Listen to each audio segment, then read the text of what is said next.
A couple of updates to the updates. We'll start with M1632, the crank no start condition fixed now by an ECM update. So this update implies that we're done with the crank no start condition and the bikes will start every time after this update.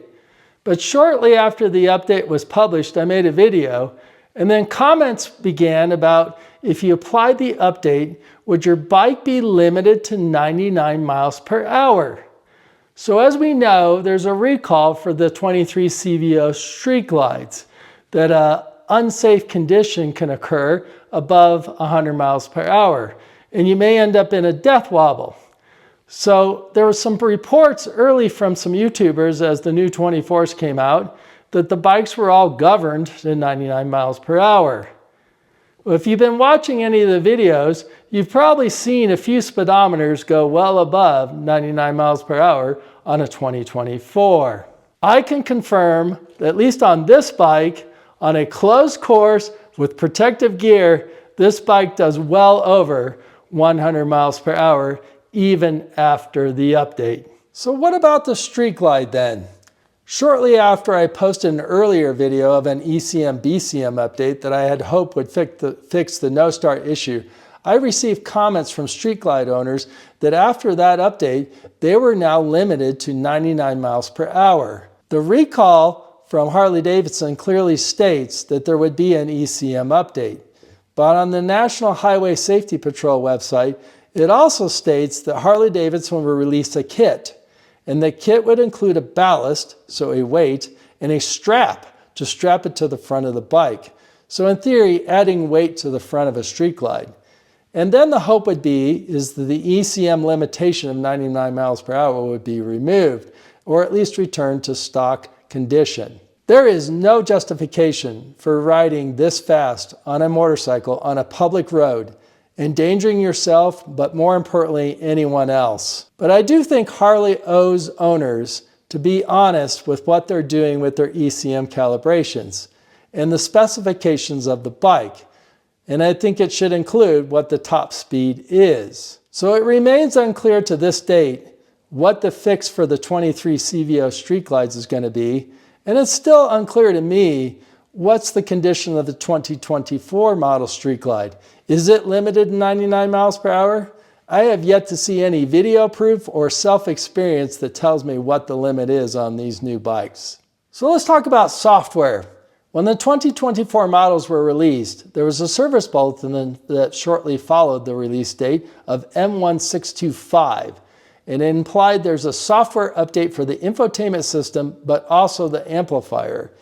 And this bulletin talks about that these updates are only available for the 2024 models. And if you attempt to apply the updates to your 2023 and a half, you will get an error that the system update cannot be applied. And then it talks about the amplifier update 1.3.8. If you've been following me, you know much about this update. It will brick your amplifier and you'll have no sound. Well, apparently the 1.3.8 amplifier update was intended for the 2024 models. The chipset is slightly different in the Rockford Fosgate amp in the 24s versus the 23s.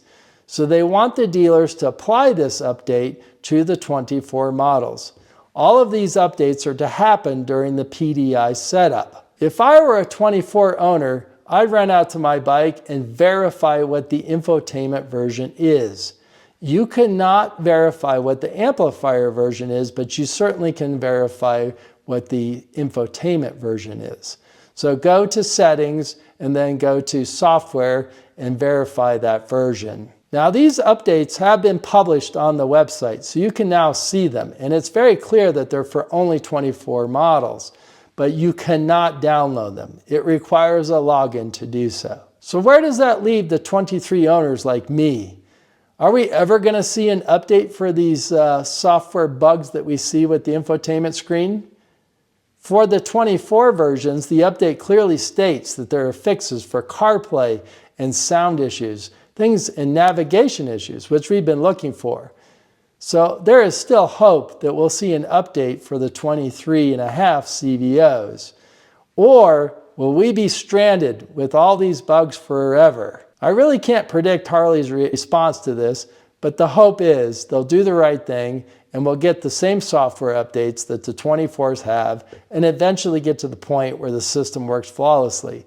And hopefully we'll see some updates to add features over time. So those are my updates to the updates. I hope you found this information useful, and if you do, you'll share it with someone else. I really appreciate all the support on the channel, and I welcome all of you 2024 owners. A lot of the information on my channel will be completely relevant to you, and I promise to continue to provide updates for both the 23s and the 24s.